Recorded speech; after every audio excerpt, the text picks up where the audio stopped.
आजकल हम शादी विवाह करते हैं तो वहां पर वैदिक क्रियाकलापों को इतनी मान्यता नहीं दे रहा है आज का आदमी। पंडित जी को तो सिर्फ इसीलिए बुला लिया कि चलो परंपरा है, निभाना तो पड़ेगा। पंडित जी को तो इस तरीके से कई लोग बुलाते हैं जैसे कि बोले खाना खाया है तो हाथ तो धोने ही पड़ेंगे, वैसी शादी करा रहे हैं तो पंडित जी को तो बुलाना ही पड़ेगा। इससे अच्छा ब्राह्मण को मत बुलाओ। इतने सारे आइटम बनते हैं शादियों में, लेकिन वहाँ पर कई ब्राह्मण जो नियम में रहने वाले होते हैं, लहसुन प्याज आदि नहीं खाते, तो 3 दिन की आपकी लाखों की उस पार्टी में 2-2, 3-3, 4-4 लाख की आपकी कैटरिंग व्यर्थ है। जब आपकी उस शादी में एक चोटी वाले, एक धोती वाले ने, एक तिलक वाले ने, जो सनातन धर्म का रक्षक है, जो आपका विवाह में पाणी ग्रहण संस्कार कराने आया है, आपको मंगल सूचक श्लोक पढ़ने के लिए आया है, वैदिक मंत्रों से आपके लिए मंगल कामना करने के लिए आया है, आपके उस लाखों की शादी में अगर चोटी धोती वाले को अगर आपने उसमें कोई आइटम ऐसा नहीं है कि उसको भोजन तक आपने 3 दिन तक अपने पीछे नचा के रखा, नहीं कराया, तो धिक्कार है ऐसी शादी को। कई परिवार देखे, और कई अच्छे भी होते हैं कि पंडित जी के लिए अलग से व्यवस्था भी करते हैं, ऐसी बात नहीं है। और मुझे बहुत दुख होता है इस बात को लेकर। और आजकल ये सब जिम्मेदारी माताओं आप पर है, क्योंकि आप धर्मवती हैं। आपको धर्म पत्नी कहते हैं। शास्त्र में पत्नी शब्द नहीं कहा आपके लिए, धर्म पत्नी कहा है। क्यों कहा है? क्योंकि यदि पति मार्ग से थोड़ा सा हट भी रहा है ना, तो आप उसका हाथ पकड़कर उसको धर्म में लाती हैं, इसलिए धर्म पत्नी कहा है। एक डॉक्टर सोचता है कि वाह, इस लाइन में कितना मजा है, आनंद आता है, तो मैं भी अपने बेटे को बढ़िया डॉक्टर बनाऊंगा। वकील कहता है मैं अपने बेटे को वकील बनाऊंगा। इंजीनियर कहता है मैं अपने बेटे को इंजीनियर बनाऊंगा। लेकिन एक ब्राह्मण आज ये नहीं कहता कि मैं अपने बेटे को भी पंडित बनाऊंगा। तो उसका कारण हो सकता है समाज भी हो, उसका कारण हम ही हैं। कहीं आने वाला समय ऐसा ना हो, क्योंकि ब्राह्मण को जो मान सम्मान मिलना चाहिए,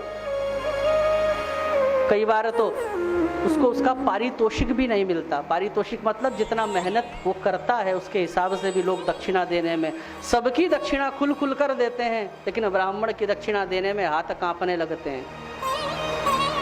अरे एक आइटम कम कर दो, आपके वहां पर इतने सारे काउंटर लगे हैं, एक आइटम कम कर दो, लेकिन कम से कम उस ब्राह्मण को संतुष्ट करो। और यदि ब्राह्मण योग्य है, शास्त्री किया है, आचार्य किया है, गुरुकुल की परंपरा में पढ़ा है, अपने घर का त्याग किया है, छोटी सी अवस्था में इतने शास्त्रों का संग्रह किया है,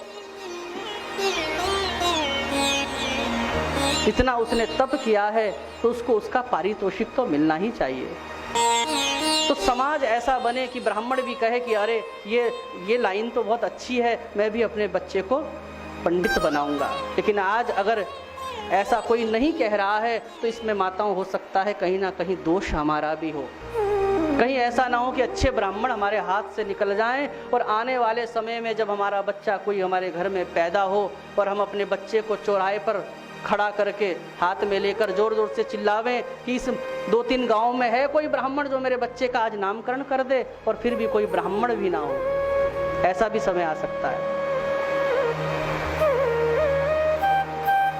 और अगर पंडित जी ने थोड़ी सी नाराजगी दिखा दी तो लोग कहते हैं अरे पंडित जी तो लालची हैं। अगर आप ब्राह्मण को एक दिन का 1100 रुपये भी देते हो पूजा करा के, महीने का कितना हुआ? 30,000 हुआ। और उसमें भी ये कोई लिख के दे सकता है कि ब्राह्मण को 30 दिन काम मिलता है? शास्त्र में लिखा है ब्राह्मण की तो आकाश वृत्ति होती है। आकाश वृत्ति का मतलब बारिश कई दिनों तक पड़ भी सकती है और हो सकता है कई दिनों तक सूखा भी रहे। तो उन 15 दिनों में से 15 दिन मान लिया वो खाली है, तो कितना बचा? 15,000 रुपये बचा। और आज के समय में बताइए 15,000 रुपये में कोई घर चला सकता है? अगर 15,000 में वो चाहे कि मैं अपने बच्चे को अच्छे गुरुकुल में भेजूं तो भेज सकता है? अच्छी शिक्षा दूं, करा सकता है? नहीं करा सकता। इसलिए लिखा है शास्त्र में, यज्ञस्य सफलावाप्तिर्सांगता दक्षिणार्पणात्। आप जो भी वैदिक कार्य करवाते हैं, जब तक ब्राह्मण के परिश्रम के अनुसार उसको दक्षिणा नहीं देंगे तो यज्ञ फलीभूत नहीं होता, क्योंकि यज्ञ की पत्नी का नाम है दक्षिणा। यज्ञस्य सफलावाप्तिर्सांगता दक्षिणार्पणात्।